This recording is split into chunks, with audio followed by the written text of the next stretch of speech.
she thinks she needs a cleaner. The place is spotless. Carpets hoovered, kitchen surfaces gleaming, not a speck of dust anywhere. I tell you, compared with some of the places I've had the misfortune to find myself in, this can only be described as a germ-free paradise.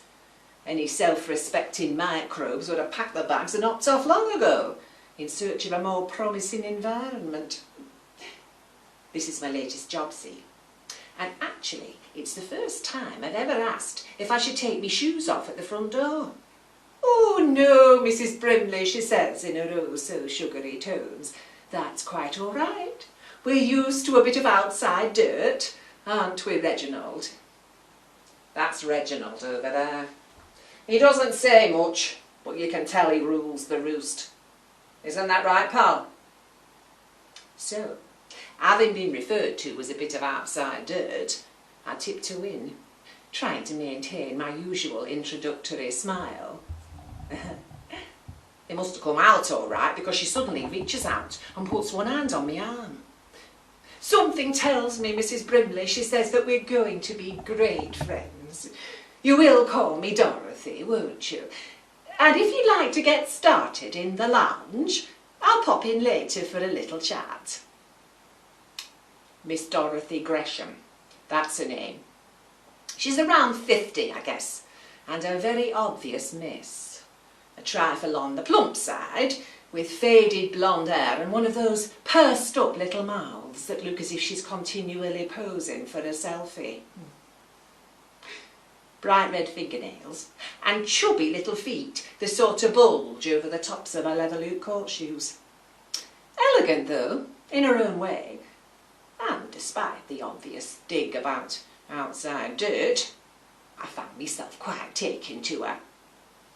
I looked me accoutrements into the room she called the lounge, and I'd not been working long on the non-existent dust when she and Reginald popped their heads round the door. "It must be coffee time, Mrs. Brimley," she says, "so I've just put the kettle on." I checked me watch. I've only been here 20 minutes. But if my generous employer says it's coffee time, who am I to argue? She sachets in and installs herself in that chair there, with Reginald on her lap. Then she talks, and talks, and talks. I tell you, I'm not surprised Reginald's got cloth ears. Within 10 minutes, we'd covered the weather, the latest TV soaps and the delicate political situation. I'd said absolutely nothing. It dawned on me slowly that Miss Gresham had no interest in my opinion on any matter, vital or trivial. I stopped pretending to dust and just stood there, like the proverbial immovable object. I thought, poor, she's lonely, that's all. She doesn't need a cleaner, just a sounding board. And if she's paying me to listen, well, thank you very much. It didn't take her long to get round to the item at the top of her agenda, the neighbours. You won't hear them in the daytime, of course, she says. The noise next door doesn't start up until much later. Often it's after 11, just when Reginald and I are snuggling down with our Ovaltine. And really, Violet, oh, you don't mind if I call you Violet, do you? It's like bedlam. Shouting, laughing, loud music. It's enough to make your head throb. Really? I said. I was quite proud of myself, actually, that I'd managed to get a word in edgeways. Oh, yes, she says, and that's not all. She lowers her voice to a whisper. There's other sounds too. She pauses. Bed springs. I'm a trifle bemused. Sorry, I say. She puts her hands over Reginald's ears and mouths at me. Orgies, Violet. I think they're having orgies. Well, I have to say that when it comes to orgies, I'm not exactly an expert. And from the way Miss Dorothy purses her lips when she utters the word, I'm guessing she's not too familiar with them either.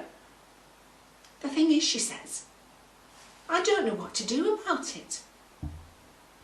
And she looks at me in a quizzical sort of way, as if she's expecting me to come up with a solution. "Let's have that coffee," I say. I'm surprised she wanted me back for a second week. Well, she'd said she did. And luckily, I'm on my own this morning. Dorothy's just popped out to the shops, which means that Reginald and I can choose exactly when we have our coffee break. It's now, and as there's still so little to do here, I may have another one later. I'm quite glad she's gone, actually. It gives me time to mull over something rather intriguing that happened just over half an hour ago. I'd wandered into the kitchen to put the kettle on, and while I was there, the doorbell made this incy-wincy chiming noise. I thought I'd better see who it was, so I go down the hall and open the door. There's a man standing in the porch. Odd-looking chap, about 40, with a shock of bright red hair and a bristling ginger beard. He had these sticky-out teeth that made him look like a slightly alarming version of the Easter Bunny. He takes one look at me and steps back in a way I can only describe as guilty. "Oh," he says, "I was expecting you to be Dorothy." "No," I say, feeling he needed me to state the obvious. "I'm just the cleaner. Can I help you?" He shuffles his feet and gives a little cough. "I wonder," he says, "if you could give her a message for me." "Yes," I say. "Could you tell her," he says, "same time tonight?" And then, before I could answer, he's off, like the proverbial bat out of hell, down the garden path and away. "No problem," I call after him. "And a good morning to you too." I shut the door, go back into the kitchen and start making me coffee. And all the while I'm thinking, same time tonight. Must be Dorothy's boyfriend, although she's never mentioned anyone. And after last week's lengthy monologue, it's odd that she didn't. I wondered if she's ashamed of him. It's not exactly the answer to a maiden's prayer. But who am I to judge, to coin a cliché? Each to his own. Eh, Reginald? She was back by lunchtime, with a couple of large carrier bags in tow. "I've been extravagant, Violet," she says, "but sometimes a little retail therapy is exactly what's needed to boost one's mood. Don't you agree?" Well, retail therapy isn't exactly my cup of tea, so I just nod. "Oh, by the way," I say, "a gentleman called round here for you earlier, asked me to give you a message." She gives a little cough and turns away. "A gentleman," she says, and then, after the tiniest of pauses, "What was the message?" So I tell her, "Same time tonight." She shuffles her feet and turns away again. "How extraordinary," she says. "I've no idea who that could have been. I expect he must have got the wrong house." I'm just about to open my mouth and tell her he asked for Dorothy, but then I recognise a delicate situation, one where my famous diplomacy is obviously called for. So I just smile.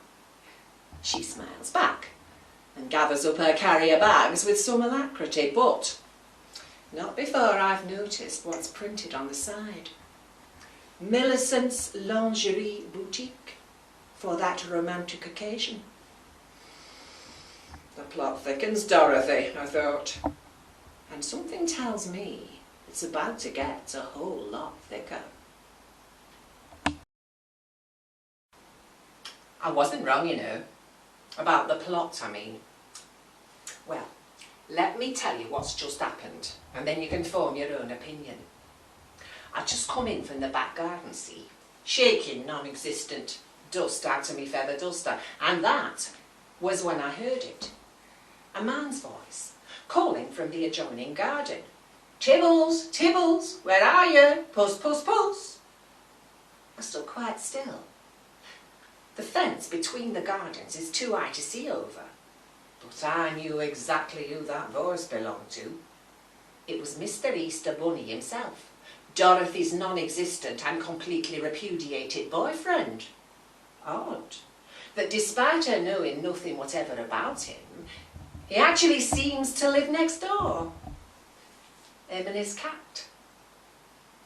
And his bed springs. Now then, Reginald, the time has come for a heart-to-heart. And although you might pretend to be as innocent as the day is long, I reckon you could tell a few tales given half a chance. Because you see, that's not all that happened in the garden. I'm just about to beat a hasty retreat when I hear a second voice calling from inside the house. It's all right, Edward. Tibbles is in here with me. A woman's voice. Unless I'm very much mistaken, Mr. Next Door, Easter Bunny, has a wife. I know what you're thinking. None of this is any of my business. And you'd be right. But you have to admit there's something about it that's highly intriguing. Put yourself in my shoes, Reginald. Wouldn't you want to know what's going on in this oh-so-spotless neighbourhood? I could ask her outright, I suppose. I could say, Dorothy, I believe you're up to no good with the gentleman next door. And all your talk about orgies behind the net curtains is all a bit of a fantasy. Seems to me you like keeping it clean on the surface, but beneath that, there's all sorts bubbling away. But if I said that, what would her answer be? Little purse mouth turns her back on me. I shan't be needing you any more, Mrs. Brimley. And that'd be that. None the wiser. No. What's needed is a bit of subtlety. And I'm famous for that. It's my third week. And my last day. No surprises there. But as it turns out, plenty of surprises along the way. I turned up this morning as usual, and Dorothy opens the door in her dressing gown. She looks terrible. Hair all over the place, mascara streaking down her plump little cheeks, lack of sleep due to night on the tiles written all over her. I try not to notice, but it's difficult. I just smile and nod and then I make for the kitchen, but she waylays me in the hall. Violet, she says, and her voice is a bit trembly. I think I owe you an explanation. I haven't been entirely straight with you. As an understatement, it's quite a hefty one. I suggest that she doesn't owe me anything, apart from me wages at the usual rate. But she puts her hand on me arm. No, she says, I mean about the neighbours and my involvement. Luke, I say, if you and the chap next door are enjoying each other's company, I'm not going to judge you. Nobody should be lonely and we must all take comfort where we find it. That's my philosophy. No, she says, and she runs a hand through her hair so it looks wilder than ever. He's not the chap next door. He's hideous. I can't stand men anyway. Dreadful, brutish creatures. She shudders. No, I need to explain. I found their cat in the garden last week and I called round to return him. Celia opened the door. His wife, you know. I nod. Tales of the cat don't seem exactly relevant, but I'm sticking with it.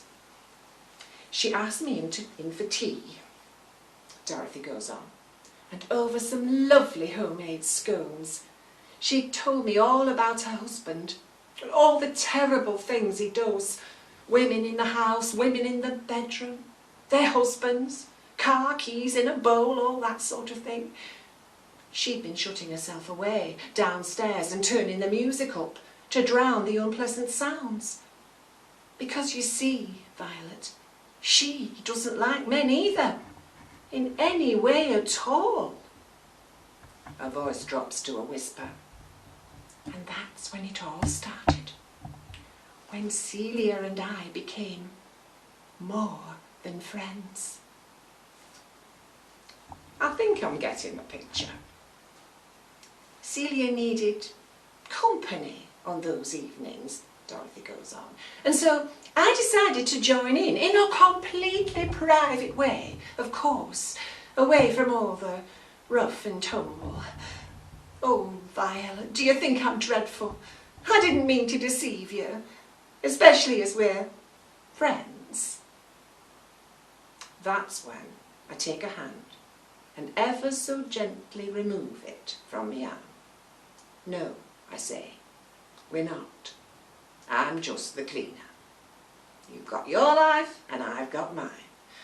And whatever floats your boat is fine by me. Thank you, Violet, she says.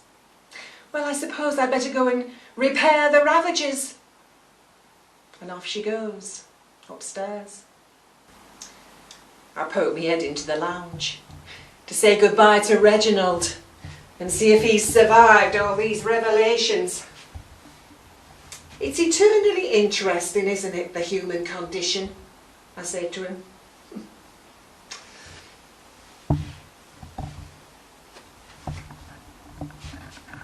And just then, I could have sworn he gave an imperceptible nod. Then he winked at me. But it could just have been a trick of the light.